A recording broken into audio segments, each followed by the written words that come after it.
Assalamualaikum warahmatullahi wabarakatuh. Perkenalkan, nama saya Habizatul Munirah, calon guru penggerak Angkatan 9 Kabupaten Hulu Sungai Utara. Pada kesempatan kali ini, saya akan mempresentasikan diseminasi budaya positif di sekolah saya di SMP Negeri 1 Danau Panggang. Selamat menyaksikan.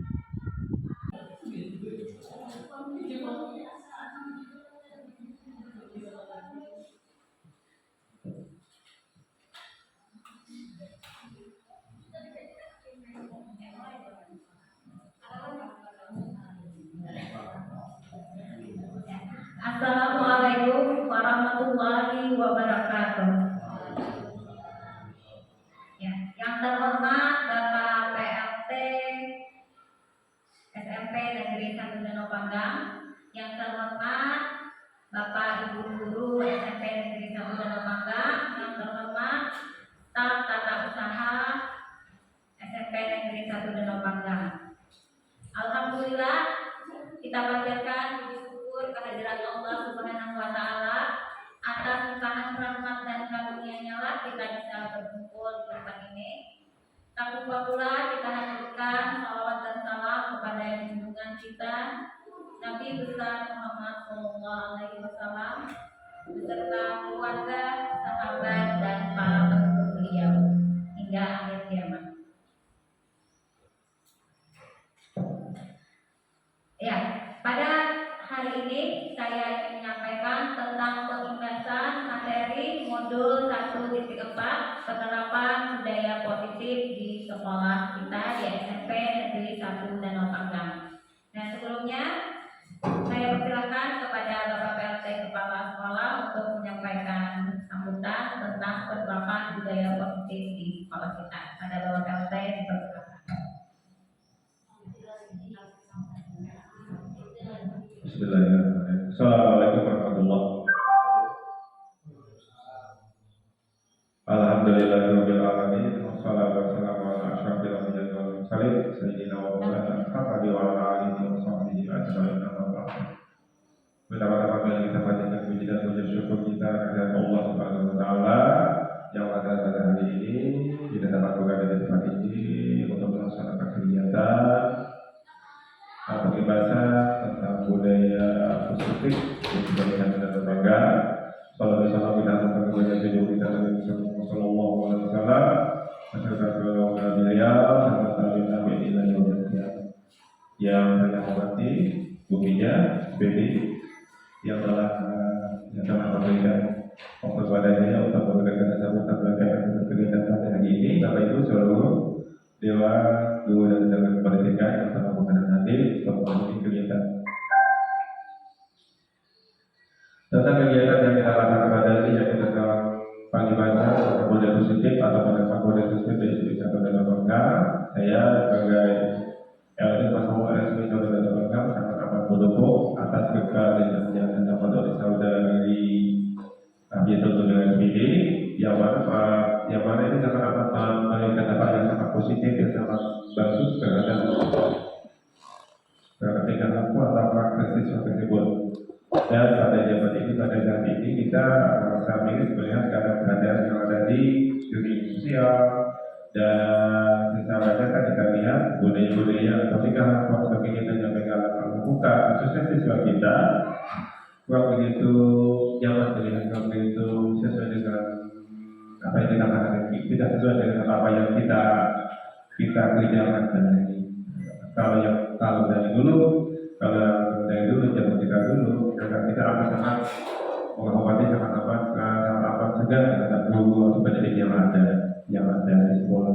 Tapi saat ini kita merasa secara langsung melihat dan nyata di depan mata kita mereka merasa atau mereka menilai tidak sebagai teman dalam artian yang positif. Tapi kalau ada yang lebih daripada itu lagi, mereka berharap bahwa kita sebagai teman-teman Kristen dan segalanya. Oleh karena itu tidak ada batasan antara kita dan sebagai guru ada dia sebagai pendidik harus ada batasan. Meskipun itu mempunyai nilai positif, ada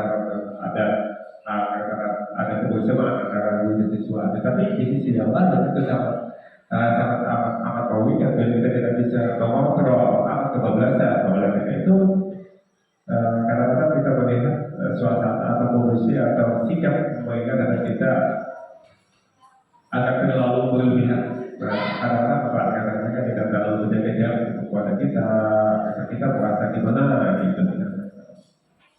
Nah, itu satu sisi. Nah, dampaknya yang lain kadang-kadang dia tidak terlalu segar lagi dan tidak bukan kita ingin disegari. Bukan karena kita ingin dihormati, tetapi dari dia tetapi sama-sama mereka memiliki rasa hormat terhadap kepada kita. Lalu kita dianggap sebagai orang yang lebih dihormati sebagai pendidik. Nah, oleh karena itu kita ini sangat dapat mendukung untuk menerapkan aplikasi penerapan budaya sistem salah satu tentang karakter menghormati pendidik atau tenaga pendidik siapapun itu, bukan hanya kita sebagai pengajar dan juga mereka kita sebagai tenaga pendidikan. Ada beberapa tenaga pendidikan yang di sini ya kadang-kadang ada yang mati dalam, yang wakilnya mati dalam. Memanggil beberapa tenaga pendidikan dengan panggilan yang kemudian padahal mereka adalah orang yang lebih tua daripada mereka. Nah, tapi tetap diklaim seperti kawan-kawan. Nah, itu adalah salah satu indikasi atau tanda bahwa itu bukan bagus sebenarnya. Kadang-kadang kita sudah tegur kita langsung kepada mereka yang pada siswa yang mengucapkan hal itu, tetapi karena sudah menjadi budaya. Karena budaya, karena akhirnya tetap sama ini mereka memanggil tenaga pendidikan itu dengan perkara yang sopan. Tapi kalau dengan kita sebagai tenaga pendidik tetap banyak memanggil, tapi dengan tenaga pendidikan mereka tidak terlalu terkesan tidak terlalu hormat kepada mereka. Padahal mereka ada bagian daripada kita. Dan ini akan sangat diharapkan kepada rekan-rekan kolaborasi antara kita sebagai pendidikan tenaga pengajar dan juga tenaga pengajar dan juga tenaga pendidikan untuk dapat mendapat share atau memberikan ide-ide positif kepada mereka, saling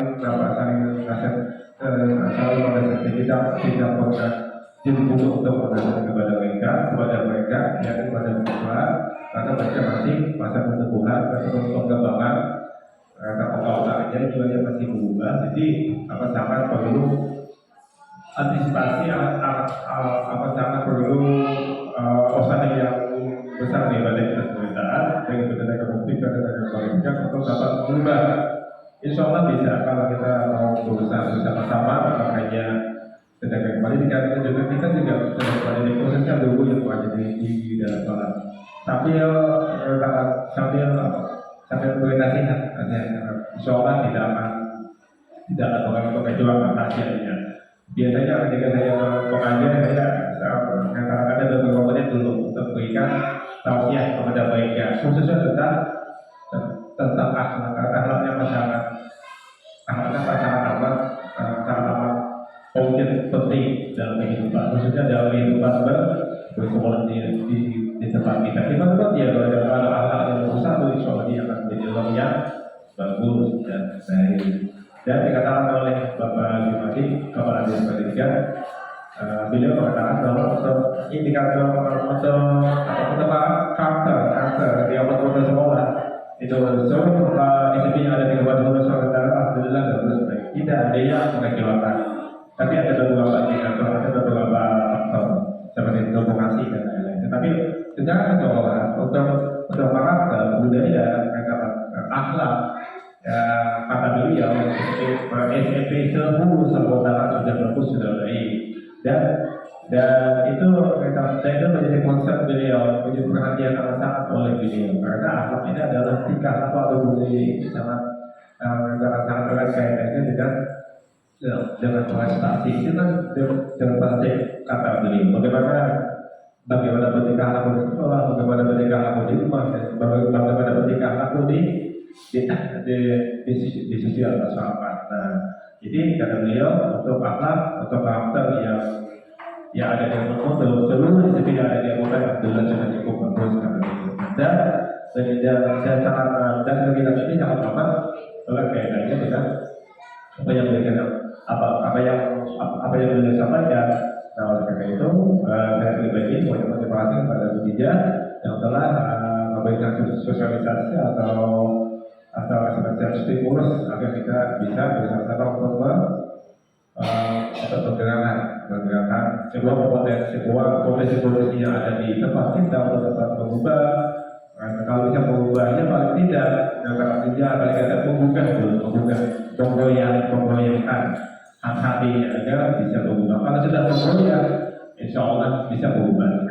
Jadi pada dulu kita bisa menggoyahkan hatinya, setelah itu baru bisa berubah.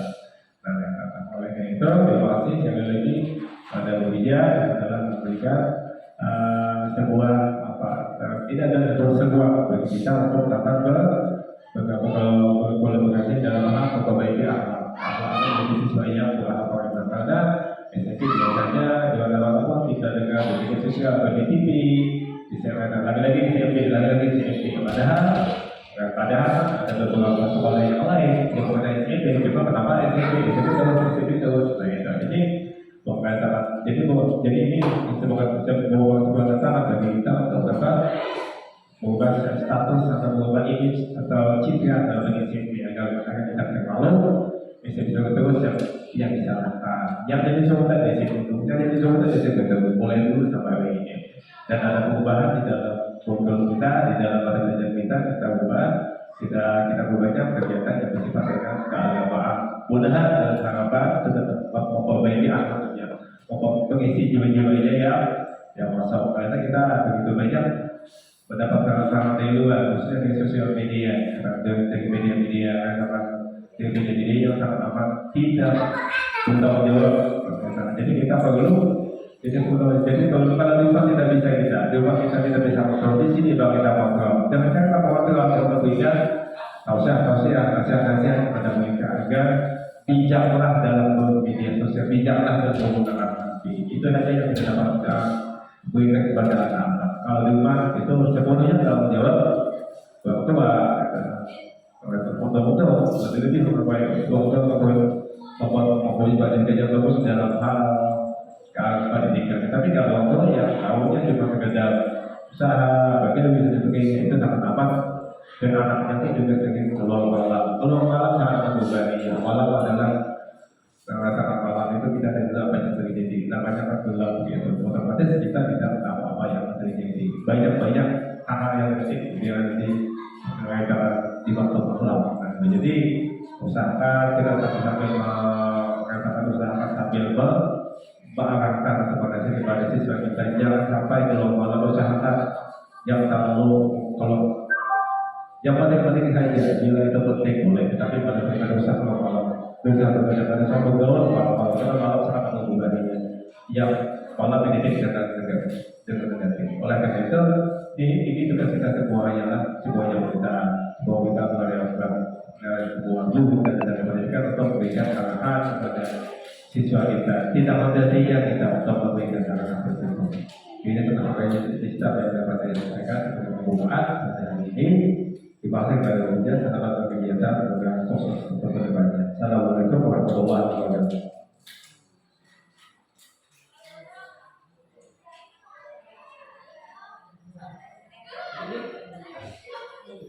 Ya, terima kasih sambutan dari Bapak PLT Kepala Sekolah SMP Negeri 1 Danau Panggang. Ya, ini lagi.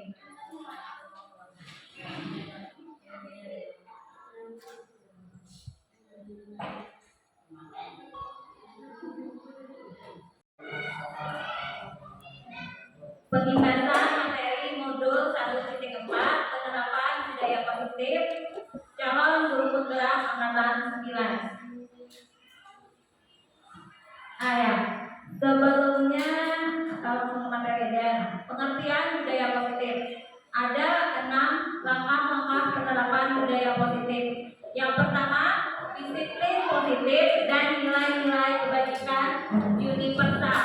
Kemudian yang kedua, teori motivasi, hukuman, penghargaan dan restitusi.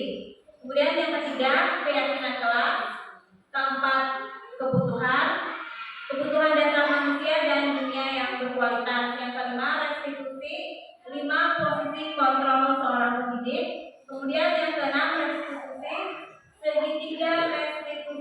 untuk penyelesaian masalah yang terjadi pada peserta didik. Yang pembelajaran pertama yaitu disiplin positif dan nilai kebajikan. Perubahan paradigma kegiatan kepalan tangan. Kegiatan kepalan tangan. Nah, coba Bapak Ibu kepalkan tangan Bapak Ibu. Nah, anggap saja di tangan Ibu itu ada benda ataupun sesuatu apapun itu yang sangat berharga. Nah, kemudian teman Ibu meminta untuk membukanya. Nah, dengan cara membujuk, mengancam, menghardik, bahkan merayu, bahkan juga menguap untuk meminta Ibu Bapak membuka kepala tangan tersebut. Nah, di kepala tangan tadi ada sesuatu yang sangat berharga. Apa yang Bapak Ibu lakukan? Apakah mau membukanya ataupun tidak? Bukan menyimpan benda di dalam kepala tangan, apapun itu, baik itu ilmu ataupun segala sesuatu yang berharga. Ya, saya minta pendapatnya.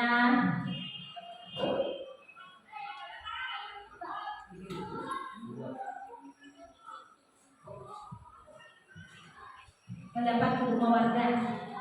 Jika ada di dalam tangan Ibu sesuatu yang berharga, apakah Ibu mau membukanya atau tidak? Jelaskan alasan.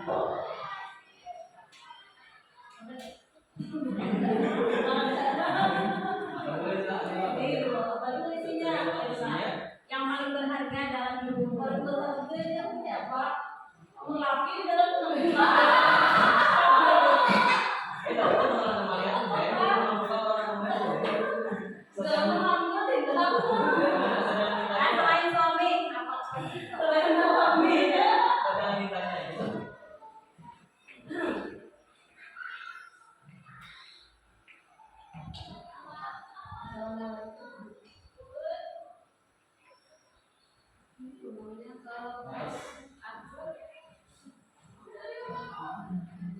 Assalamualaikum warahmatullahi wabarakatuh. Pendapat saya, seandainya ada teman yang seandainya dalam kepala tangan saya ini ada sesuatu yang berharga dan ada teman yang ingin membuka dengan berbagai cara, mau minta apa yang ada yang di dalam genggaman saya ini. Kalau saya akan Mau membukanya atau tidak? tergantung ya. Kalau seandainya isinya ini adalah sesuatu yang sangat berharga sekali buat saya, ya saya tidak mau membukanya. Nah, bukannya saya pelit, tapi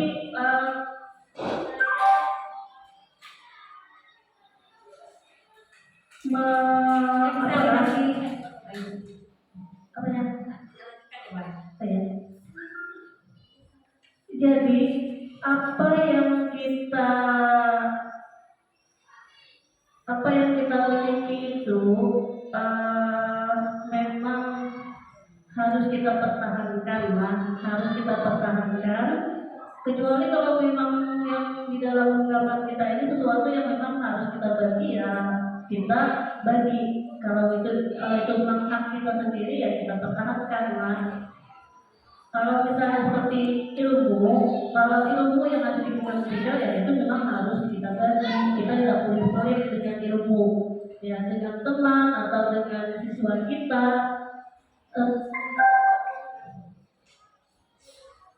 Sedikit apapun ilmu yang kita miliki atau apa saja yang kita peroleh, ya kita jangan kita pelit untuk membaginya kepada sesama kita. Apalagi kita sebagai seorang guru, seorang guru itu memang kewajiban kita untuk berbagi kepada siswa. Itu hanya itu yang bisa saya sampaikan. Assalamualaikum warahmatullahi wabarakatuh. Ya, terima kasih atas pendapat Ibu Wanda. Ya, ada lagi Bapak Ibu yang lain yang mengemukakan pendapat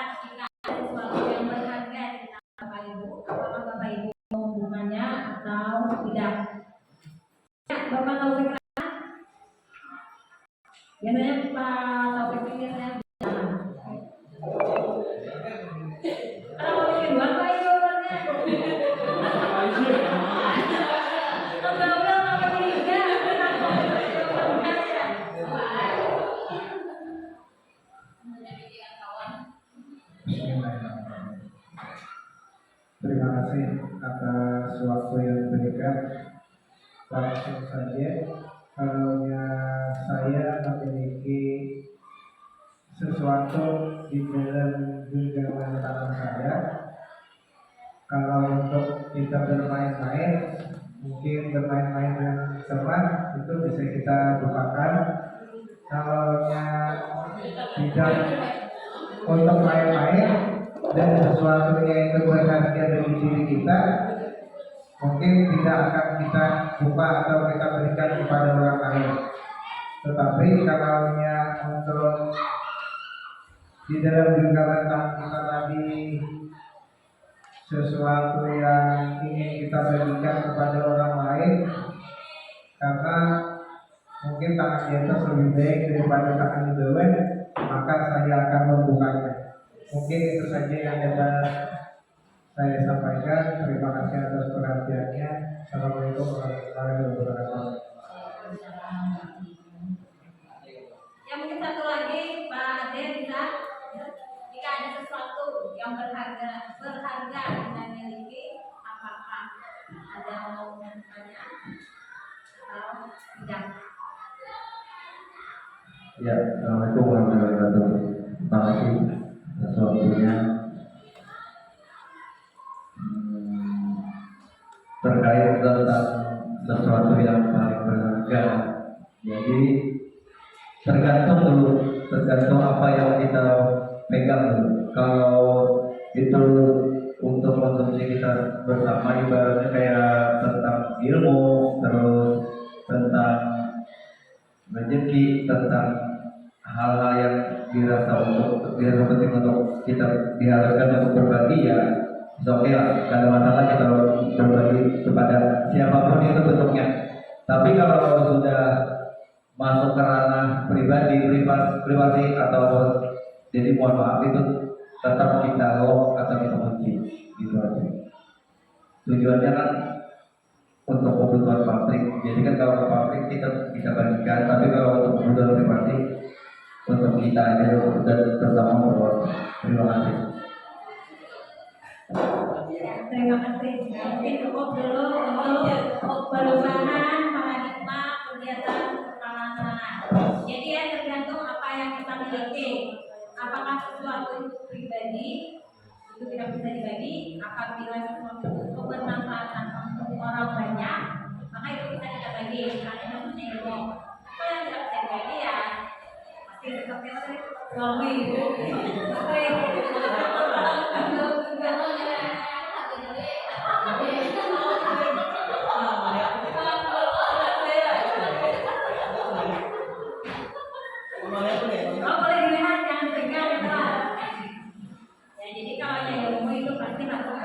Dibagi. Makanya kan ada istilah berbagi dan berkolaborasi. Ya, kemudian selanjutnya makna kata disiplin. Apa yang terlintas di pikiran Anda?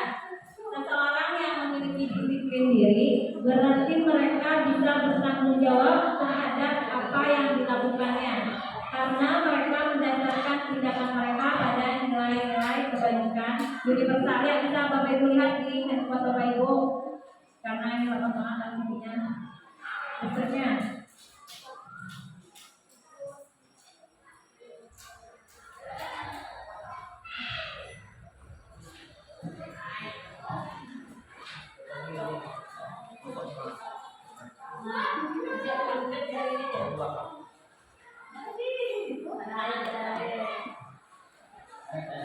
Nah, sekarang makna kata disiplin. Menurut Bapak Ibu, bagaimana kita menerapkan kedisiplinan pada siswa kita? Apa langkah pertama kita agar disiplin itu jadi budaya positif di sekolah kita? Ya, silakan di meja sini siapa perwakilan? Bagaimana agar disiplin itu bisa diterapkan? Ya, mungkin dibilang ya, PP lebih tahu. Ayo. Bagaimana disiplin suatu itu agar bisa diterapkan atau terlaksana? Terima kasih atas kesempatan yang diberikan. Mungkin yang pertama kita ingin menerapkan disiplin. kepada siswa itu yang pertama itu dari pendidiknya dulu. Kita menyuruh hanya disiplin melakukan tapi tidak melanggar kita gitu. Jadi yang pertama dari diri kita, karena guru itu adalah seorang teladan bagi siswa-siswanya. Karena siswa itu menilai yang pertama gurunya. Yang mungkin itu aja, mungkin ada yang lain. Ya, silakan saya ingin menanyakan bagaimana agar disiplin siswa itu bisa diterapkan. Ya, suaranya siapa? Menurut saya kalau disiplin itu sebenarnya kita perlu sama-sama kalau melaksanakan disiplin apapun yang itu terjadi dan lain sebagainya. Dan sama-sama melaksanakan itu sampai tetapi yang disiplin itu kita perlu dengan fungsi pengawasan. Jadi kalau kita merasa tidak perlu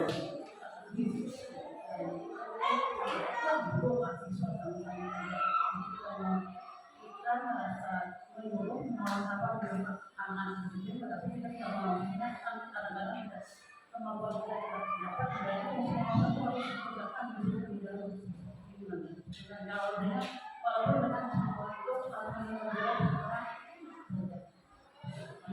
Terima kasih. Siapa ada yang menambahkan? Bapak Diomi?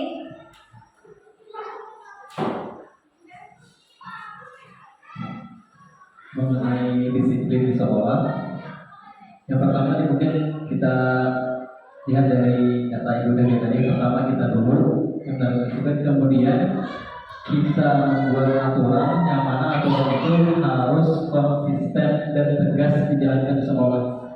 Jadi ada aturan, tapi aturan itu tidak lemah, konsisten dan tetap dijalankan apapun keadaannya, bagaimanapun keadaannya. Jadi ketika kita mengolah aturan itu sudah ada, jadi tinggal kita bagaimana menjalankannya secara tegas dan konsisten. Saya rasa itu. Terima kasih. Assalamualaikum warahmatullahi wabarakatuh. Makanya dari pendapat Bapak Ibu, saya menyimpulkan bagaimana disiplin siswa itu bisa diterapkan. Yang pertama mulai dari kita sebagai contoh, sebagai teladan. Karena kan yang paling kita kenal itu semboyan Hajar Dewantara itu kalimat belakangnya aja ya, tuturi handayani. Itu kan kalimat belakang. Tapi sebenarnya ada dua kalimat di depan, yaitu ingat sangkodo, imadia mengukarsa. Kalau tuturi handayani itu pengertiannya hanya memberi dukungan, Sedangkan kalimat di depannya itu ingat sangkodo itu artinya memberi contoh dan teladan. Nah, sebenarnya seharusnya kita mengingat 3 kalimat dari pemikiran Ki Hajar Dewantara. Ingat sangkodo itu di depan adalah teladan dan contoh. Imadia mengukarsa di tengah memberi gagasan dan ide. Di belakang kemudian yang belakangnya tuturi handayani, di belakang memberikan dukungan dan semangat. Sekarang saya ingin bertanya, apa perbedaan kata pembiasaan dan kebiasaan? Nah, guru bahasa Indonesia. Apa perbedaan kata pembiasaan dan kebiasaan? Ada 2 guru bahasa Indonesia yang siap-siap.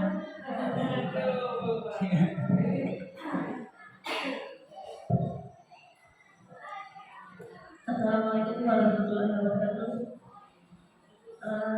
Terima kasih atas kesempatan yang diberikan. Kata dari pembiasaan dan kebiasaan. Kata itu keduanya diambil dari kata dasar biasa. Biasa itu artinya sesuatu yang dilakukan.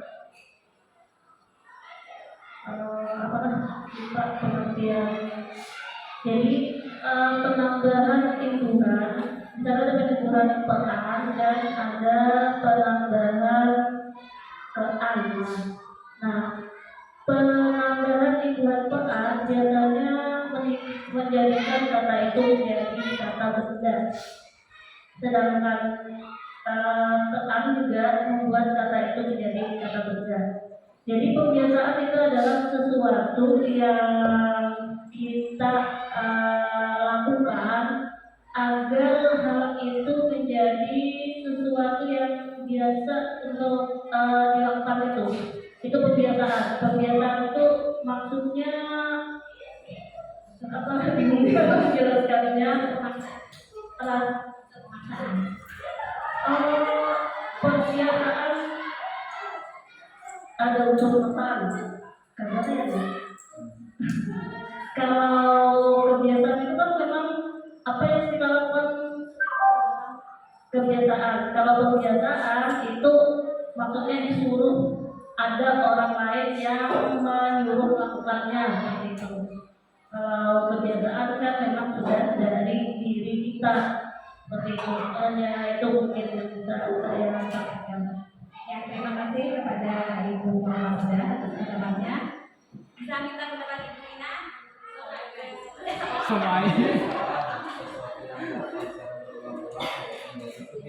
Ya, kalau kebiasaan itu biasanya ada suruhan kayak gitu lah, ada suruhan dulu, ada perintah. Tapi diharapkan dari kebiasaan itu bisa jadi kebiasaan. Kalau kebiasaan itu sudah jadi kaki, sudah mendarah daging, itu kebiasaan dan kebiasaan. Ya, kemudian kita lanjutkan.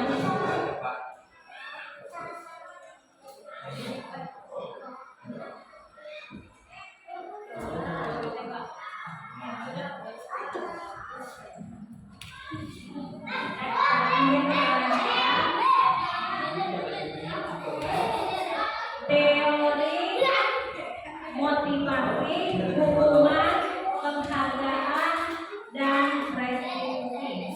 Silakan dilihat slide yang saya bagikan. Hukuman bersifat tidak berencana atau tiba-tiba. Anak atau murid tidak tahu apa yang akan terjadi dan tidak dilibatkan pada awalnya. Hukuman bersifat satu arah dari pihak guru yang memberikan, dan murid hanya menerima suatu hukuman tanpa melalui suatu kesepakatan atau pengarahan, tanpa ada pengarahan dari pihak guru baik sebelum dan sesudahnya. Hukuman yang diberikan bisa berupa psikis, kemudian murid atau anak disakiti oleh suatu perbuatan atau kata-kata. Nah, jadi hukuman itu ujung-ujungnya mereka merasa sakit, baik itu sakit hati maupun fisiknya. Kemudian konsekuensi, sesuatu yang sudah terencana atau sudah disepakati, sudah dibahas dan disetujui oleh kedua belah pihak, baik oleh siswa maupun oleh guru. Umumnya bentuk-bentuk konsekuensi dibuat oleh pihak guru atau pihak sekolah, dan murid sudah mengetahui sebelumnya konsekuensi yang akan diterima jika mereka melakukan pelanggaran. Nah, itu karena slide-nya saya bagikan, nanti ketahuan sudah jawabannya. Ya, contoh perbedaan hukuman dan konsekuensi.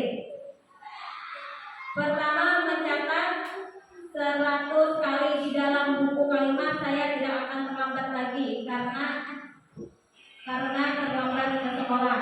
Nah, itu adalah bentuk apa? Bentuk hukuman. Kemudian lari mengelilingi lapangan basket 2 kali karena terlambat hadir ke sekolah. Itu bentuk apa? Ya. Kemudian murid diminta untuk push up 15 kali karena tidak menggunakan masker ke sekolah. Ya, itu adalah juga bentuk hukuman.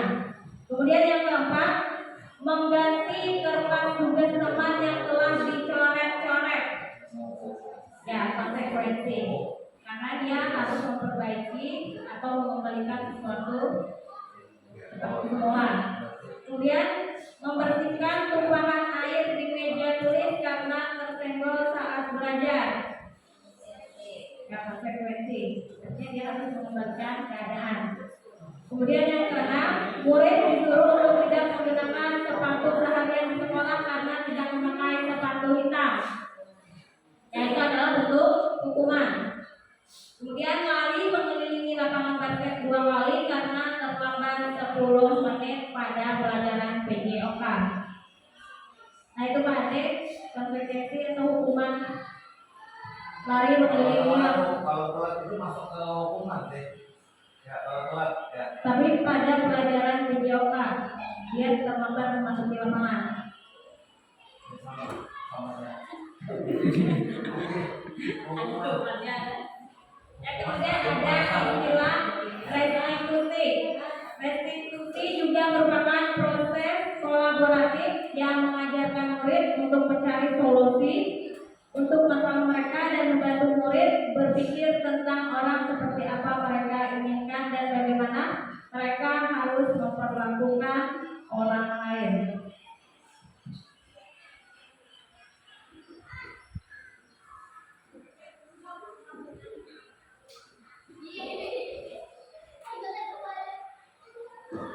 Nah sekarang ada perbedaan peraturan dan keyakinan kelas.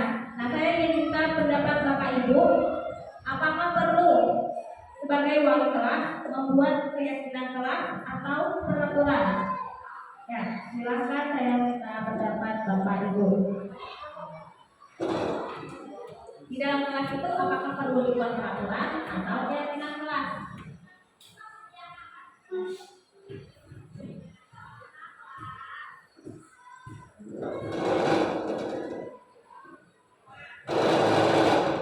Nah, sebelumnya saya contohkan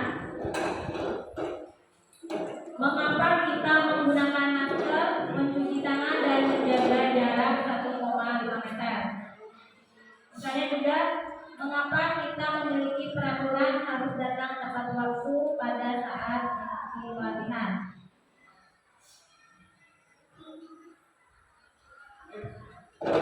Silakan Bapak Ibu, saya ingin minta pendapatnya. Ada pertanyaan pertama tadi, mengapa kita menggunakan masker, mencuci tangan dan menjaga jarak 1,5 meter? Ya.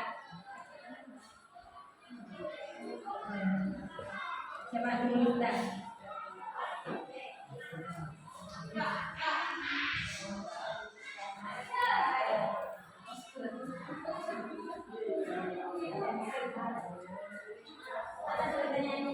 Mengapa misalnya pada COVID-19 kemarin, mengapa alasan ibu menggunakan masker, mencuci tangan, dan menjaga jarak? Apa alasan jadi takut mengikuti hal-hal tersebut?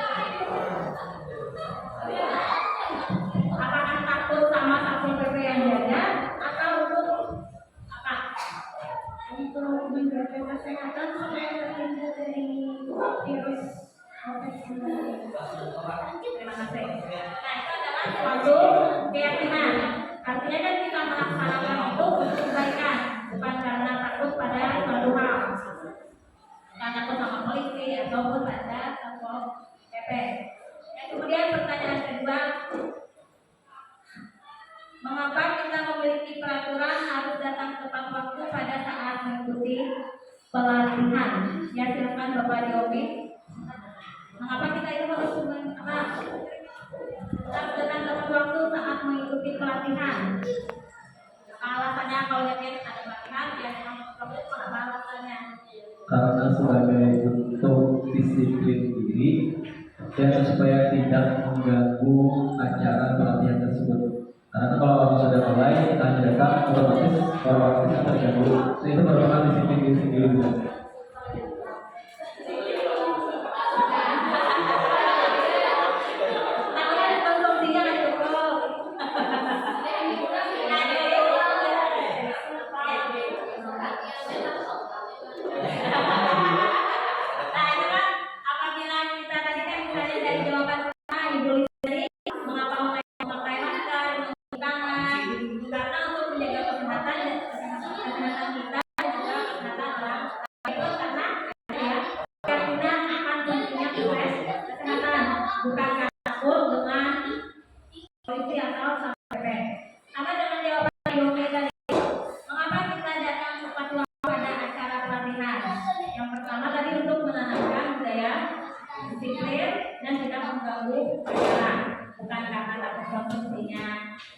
Habis atau umpan pengetahuan kalangan orang.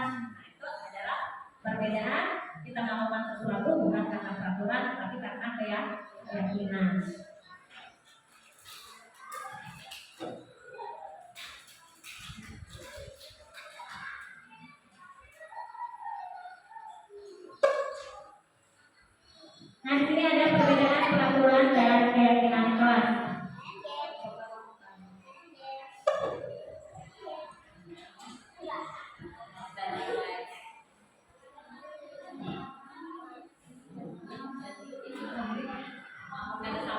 ini ambil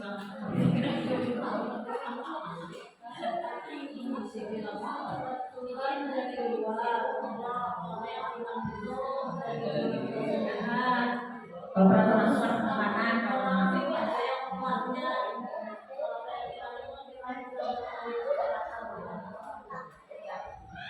juga sampai sana.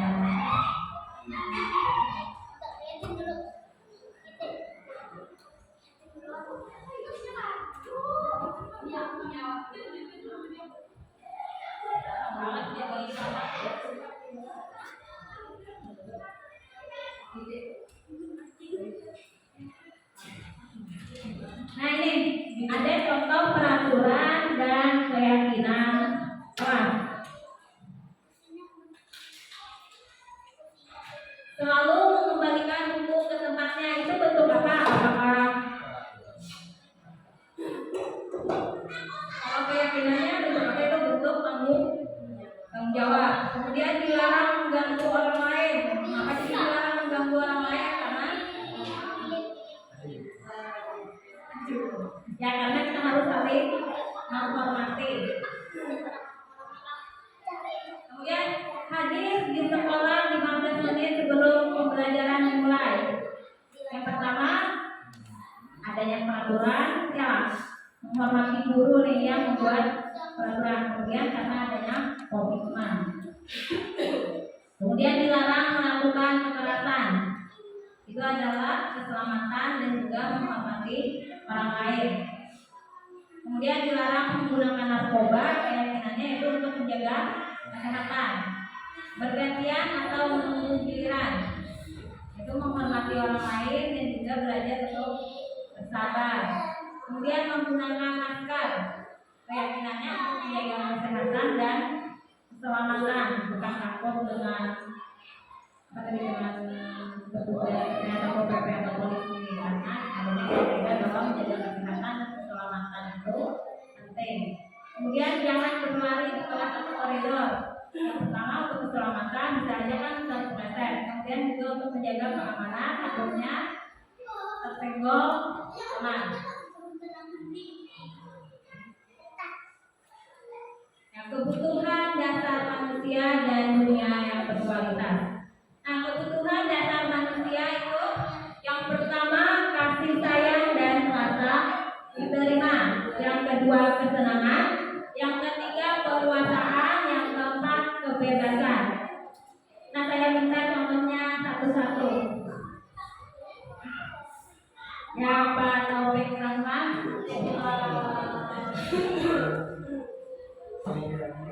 Kebutuhan dasar manusia.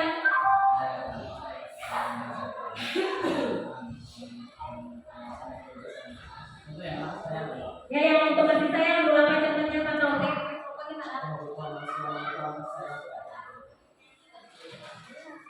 Contoh anak disayang itu kayak apa contohnya? Terima kasih. Contoh kasih sayang Anak bapak kayak gimana? contohnya kalau kita mau disayang oleh orang lain, maka kita harus bisa memberikan sesuatu yang berharga kepada orang tersebut. Misalnya saat pulang dari sekolah memberikan atau makanan atau pakaian maupun perhiasan. Ya, pada saat-saat tertentu, pada saat misalnya. Ya, terima kasih.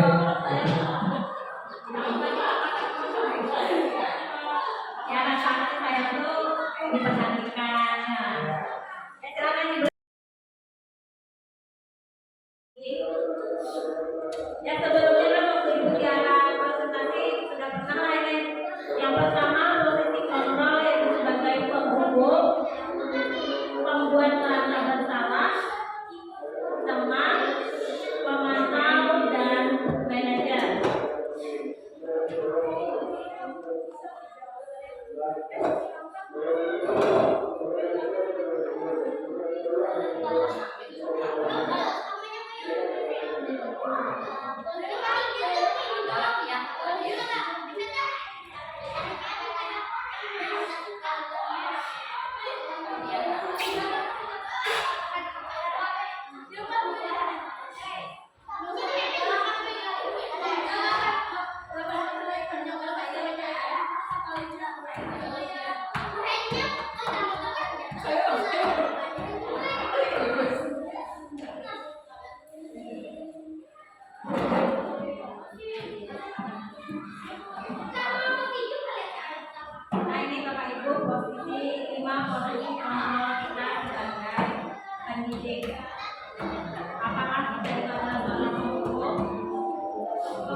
Kalau penghukum itu seorang penghukum bisa menggunakan hukuman fisik maupun verbal.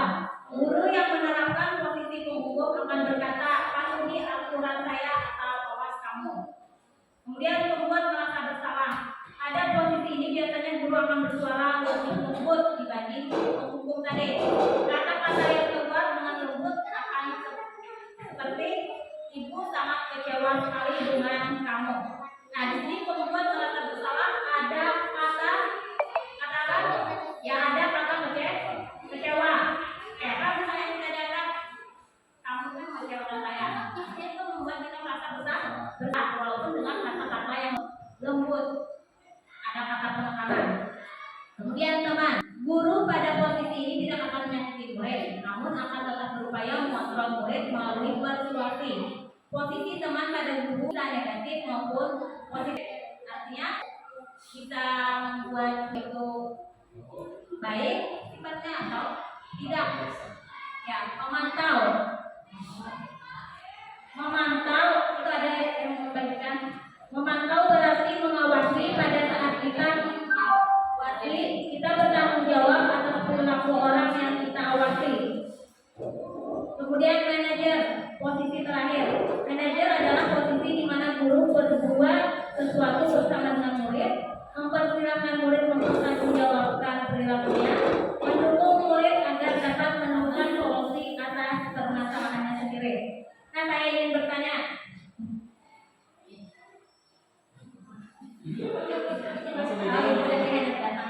Ibu Amal aja nah. Biar dulu sebagai pendidik, apakah ini menjadi penghukum, pembuat merasa bersalah, teman, pemantau, atau manajer? Ada materinya di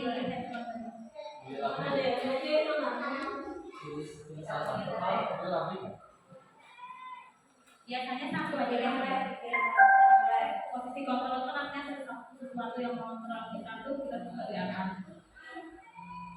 Kalau nya dua berarti kita ada di siapa?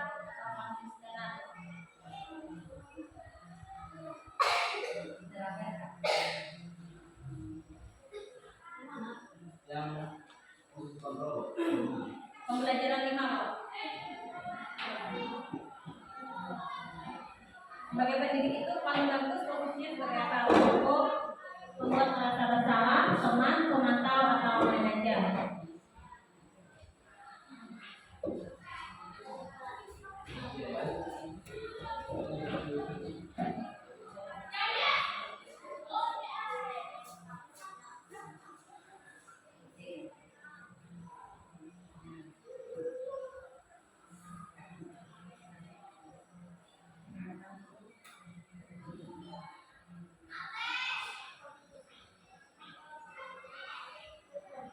Ya, ada yang memberikan pendapatnya yang paling bagus posisinya sebagai apa?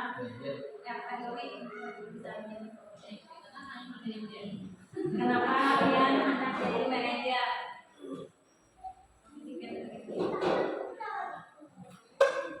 Menurut Ulur, dalam posisi kontrol untuk siswa, Ulur rasa paling bagus itu posisi manajer, karena di sana kita bersama-sama dengan siswa, kemudian ikut dalam mempertanggungjawabkan perilakunya dan mendukung murid.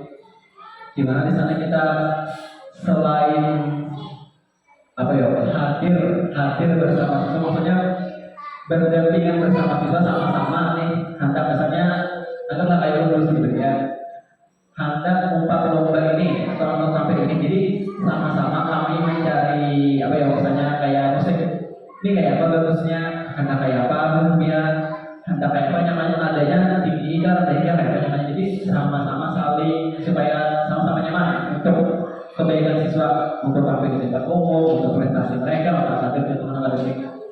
Terima kasih. Assalamualaikum warahmatullahi wabarakatuh. Berarti adanya keterlibatan beliau dari pihak yang merasa dirugikan. Ya, saya bisa minta pendapat yang lain.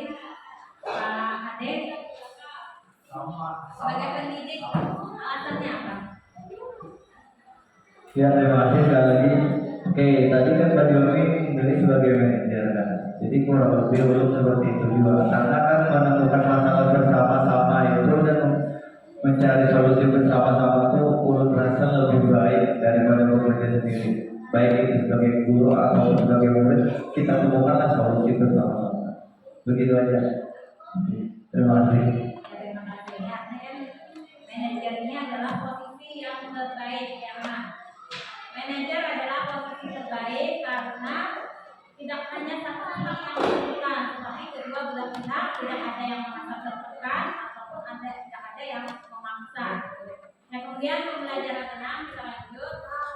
Segitiga restitusi. Nah, ini biasanya digunakan untuk siswa yang melakukan kesalahan. Yang pertama yaitu menstabilkan identitas. Bagian dasar dari segitiga restitusi ini adalah menstabilkan identitas, yaitu bertujuan untuk mengubah identitas anak dari orang yang gagal karena melakukan kesalahan menjadi orang yang sukses. Kalau kita ingin menjadi reflektif, maka kita harus meyakinkan si anak dengan cara mengatakan kalimat-kalimat ini. Berbuat salah itu tidak apa-apa. Tidak ada manusia yang sempurna. Nah, ini baru di menstabilkan identitas agar dia tidak down. Kemudian yang kedua ada validasi tindakan yang salah. Yang kedua, setiap tindakan kita dilakukan dengan suatu tujuan, yaitu memenuhi kebutuhan dasar. Kalimat-kalimat di bawah ini mungkin terdengar asing buat guru, namun bila dikatakan dengan nada tanpa menghakimi akan memvalidasi kebutuhan mereka. Kamu pasti punya alasan mengapa melakukan hal ini. Misalkan saja ada siswa yang terlambat, dia akan mengatakan maaf guru, saya terlambat karena saya bangun kesiangan. Nah, sampai situ dulu, bangun kesiangan. Nah, makanya guru itu mengatakan, oh tidak apa-apa, manusia juga bisa salah. Itu ada menstabilkan identitas. Kemudian ada validasi tindakan yang salah. Mengapa kamu bangun terlambat? Dia pasti akan menjelaskan alasannya. Saya terlambat, saya bangun kesiangan. Saya tadi terlambat karena bangun kesiangan. Saya bangun kesiangan karena tadi malam saya main game sampai larut malam. Itu adalah validasi tindakan yang salah. Nah, dia sudah mengatakan hal yang salah dia lakukan tadi adalah main game sampai tengah malam atau larut malam. Kemudian 3, menanyakan keyakinan. Ketika identitas sukses telah tercapai langkah 1 dan tentang pelaku yang salah telah divalidasi pada langkah 2, maka anak akan siap untuk dihubungkan dengan nilai-nilai yang dia percaya dan berpindah menjadi orang yang dia inginkan. Dengan pertanyaan seperti ini, apa keyakinan kelas kita yang sudah kita sepakati? Apakah sudah sesuai dengan keyakinan kelas? Kemudian gurunya bertanya, kamu terlambat ini apakah sudah sesuai dengan keyakinan kelas yang kita buat? Pasti dia menjawab, tidak. Nah, maukah kamu memperbaikinya? Karena kan dia sudah tahu nih bahwa dia melanggar keyakinan kelas. Pasti dia akan menjawab, ya Bu, saya akan mematuhi atau melakukan sesuai dengan keyakinan kelas. Jadi bukan dari awal itu kita langsung menyalahkan, tapi kita harus menstabilkan identitasnya dulu, kemudian memvalidasi tindakan yang salah. Bapak Ibu atas waktu dan perhatiannya.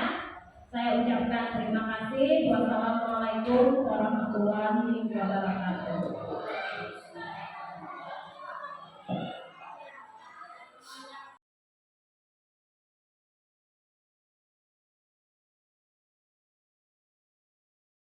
Anjani, benarkah hari ini kamu bertengkar dengan Budi? Iya Bu, saya kesal dengan Budi karena Budi telah mencabut jawaban saya. Apa yang kamu lakukan terhadap Budi? Saya marah-marah, maki-maki dan mendesak dirinya. Kenapa alasan kamu melakukan itu? Saya sudah belajar di rumah dan Budi malah mencontek jawaban saya. Dia tidak mau beristirahat sendiri. Apa sesuai dengan keyakinan kelas yang kamu lakukan itu? Tidak Bu, seharusnya saya selalu menghormati antar teman. Nah, jadi apa yang harus kamu lakukan Anjani? Seharusnya saya bersabar dan melakukannya kepada guru. Terima kasih Anjani, ya silakan bisa berkelas ya. Saya senang sekali bisa berkonsultasi dan diskusi bersama Ibu Hafiza. serta belajar mengendalikan amarah dan belajar bersabar. Ati, kamu datang terlambat ya hari ini? Iya Bu, Sudah berapa kali kamu datang terlambat? sudah 5 kali Bu. Nah, apakah terlambat itu suatu kesalahan? Iya Bu. Kamu harus belajar dari kesalahan dan berjanji untuk tidak mengulanginya lagi. Apakah kamu mau berjanji untuk tidak mengulanginya lagi? Iya Bu. Nah, sekarang ibu bertanya, kenapa kamu datang terlambat ke sekolah pagi tadi? Saya sering bergadang nonton drama Korea.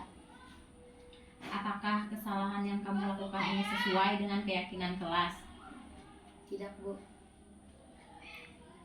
Nah, sekarang ibu bertanya, apakah disiplin itu penting? Iya Bu. Mengapa disiplin itu penting? Disiplin itu penting, tepat waktu dan menghargai waktu. Apakah kamu mau untuk tidak terlambat lagi sekolah? Iya Bu. Nah, jadi apa yang harus kamu lakukan agar tidak terlambat lagi ke sekolah? Tidur lebih awal. Silahkan kembali ke kelas dan jangan lagi terlambat ke sekolah ya. Iya Bu.